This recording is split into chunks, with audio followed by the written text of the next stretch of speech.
Hi everyone, this is Lauren from the LKS Address. Welcome back to our YouTube channel. This is the 6th video in the kitchen renovation series, and in this video, we're going to be installing all of our cabinets in preparation to get our countertops templated and installed. So let's get to it. Now it is finally time to hang the cabinets. But first, I want to show you a quick look at our basement and what Cam has been up to down there. Our basement is basically like an IKEA store at this point. But let me walk over here and I can show you kind of what we did. So Cam put together all of the cabinets over the last couple weeks, and then we kind of like set up our kitchen layout, like very condensed version, just to make sure that we had everything correct and that we had the right ones.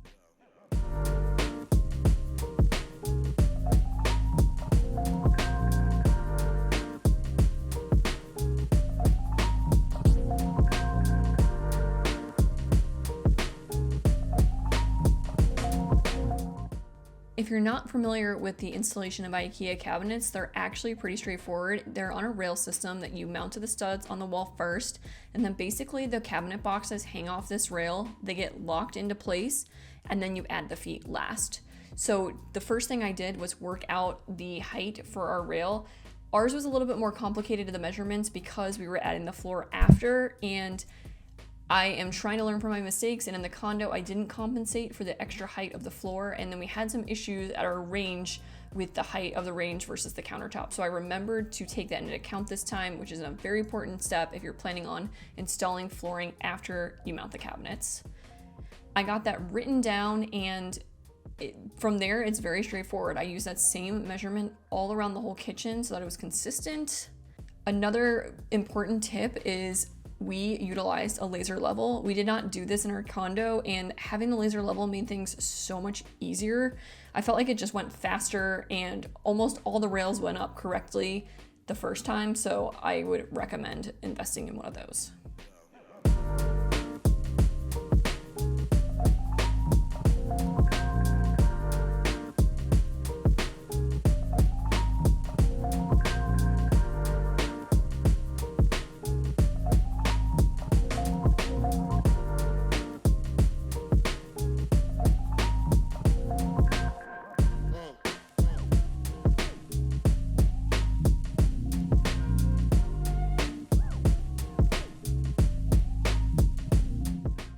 All right, we are back from vacation. We went to Detroit on a quick trip to look at historic architecture. What else do we do in our free time? That's it. And now it's time to get going on this kitchen. We just got our updated countertop quote from our quartz guy. Good news, the price is right. And he wants to get us on the calendar to get templated, which means we have a ton of work to do around here. We are going to work on finishing up the pantry wall, and then tomorrow hopefully we will start taking the sink and dishwasher out. Even though it's going to get rough, we want to see this kitchen keep moving along, and we really want to push to get these countertops templated so we can have our functioning kitchen again and get the rest of our appliances delivered, which would be really wonderful. For the sink removal, we brought in reinforcements. Cam's dad came back to help us again because this was the largest piece of countertop in the kitchen, and it had an integral sink, which made it very heavy. I don't really think Cam and I would have been able to remove this ourselves. Also, Cam's dad is well more versed in plumbing, so he helped us disconnect the sink plumbing, the garbage disposal, everything. Cam and I really haven't delved into plumbing yet. We're fine keeping that to the experts.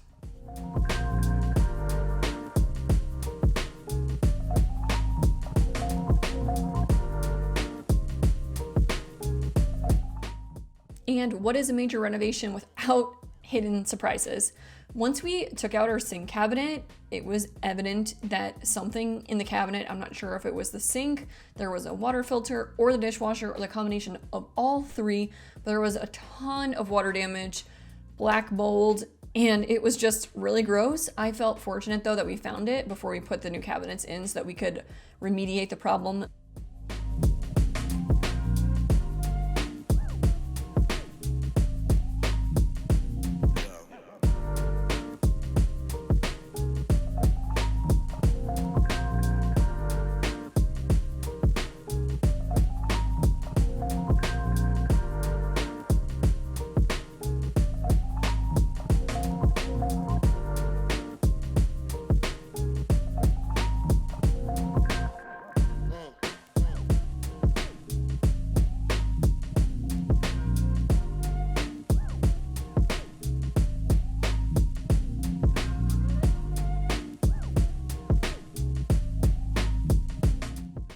And of course, remediating this area set us back a little bit. We ended up pulling out all the insulation, put new insulation in, ripped out the subfloor, we cleaned, we aired it out, and then we installed new moisture-resistant drywall just in case this were to ever happen again in the future.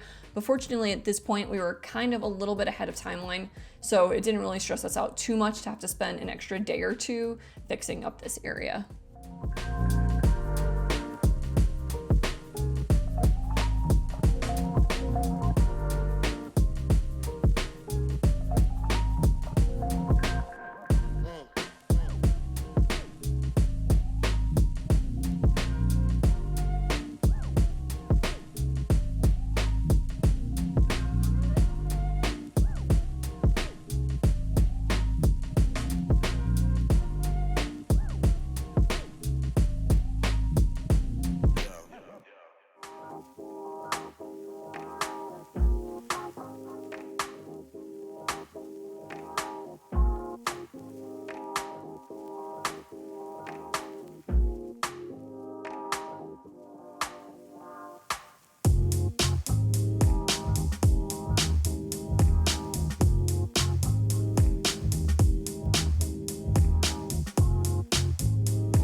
Let's just talk through a couple quick things of like the more complicated cabinets that we're having to hang in this kitchen. So down here, we increased the cabinet layout a little bit. Like it stopped here previously and now it stops here to maximize space. And we have a in-floor register air duct that we have to route out to the toe kick. So we bought a kit for that on the internet, which seems like very promising. So we will show you how we installed that.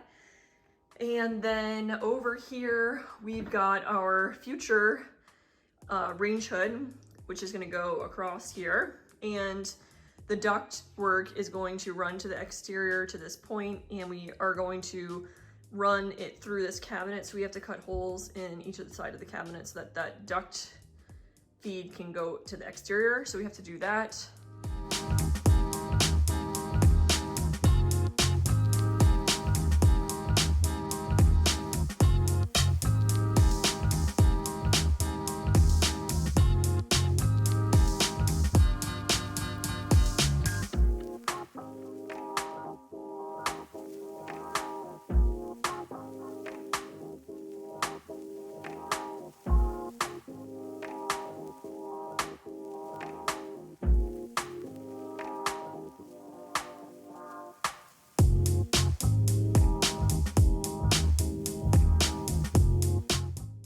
Not gonna lie, we have been hustling lately on this kitchen and we are tired and have our good and bad days, but then there are little glimmers of hope, like dry fitting one of our new cabinet fronts and just absolutely loving what this kitchen's eventually gonna look like. And it makes it feel all worth it so quickly again that you just get motivated and we're just gonna keep pushing.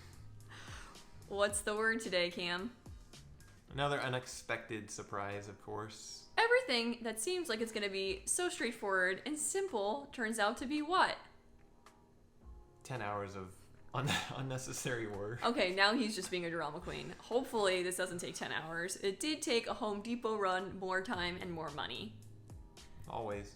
But it is the last major item on our checklist to get the kitchen ready for countertop templating, so we have time on our hands. Bright side.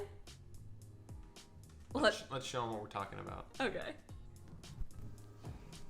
So earlier I mentioned how we were going to cut out the spot to run the hood duct through here. Come to find out that we have a 4-inch duct hole to our exterior, which is not standard. All of the range hoods use 6-inch, and the internet says do not use a transition piece. It will not work as well. It may stress the motor. It may cause noise. So now we have to replace this piece. We just went to Home Depot and let's see how complicated this gets. Fingers crossed it's not too complicated.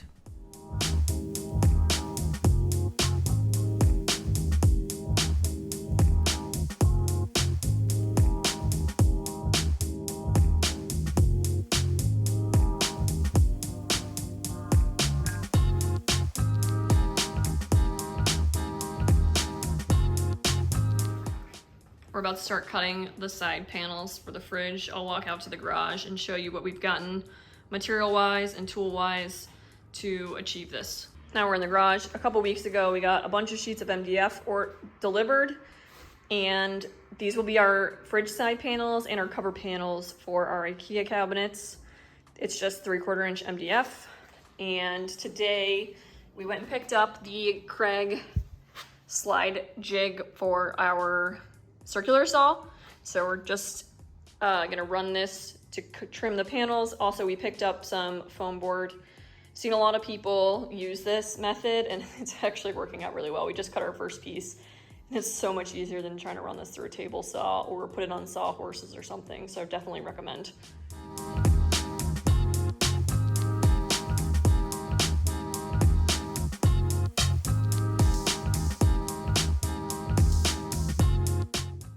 After we cut all of our MDF to size, for a real finished touch, we went and wood filled the front face of the side edge just to make sure that it looked really good, like it came from a factory, and this was worth the effort. If you've watched any of our stair videos, you're familiar with our painting process, and it is no different here for these side panels. We start by lightly sanding with 220 grit. We take a tack cloth to clean off the surface, and then we're ready to prime. Here we're using the Benjamin Moore Fresh Start High Hiding Primer, and then once we get that first layer on, we'll repeat the process and get ready to put the paint. I also want to talk about this roller that we used. We did some research on the best paint roller to get like a flawless finish because we didn't really want to spray all these side panels. And we are using the Wiz foam roller, and this roller did not disappoint. We're not sure if it's because of a combination of the Benjamin Moore advanced paint with this foam roller, but it is a winning combination and these turned out flawless.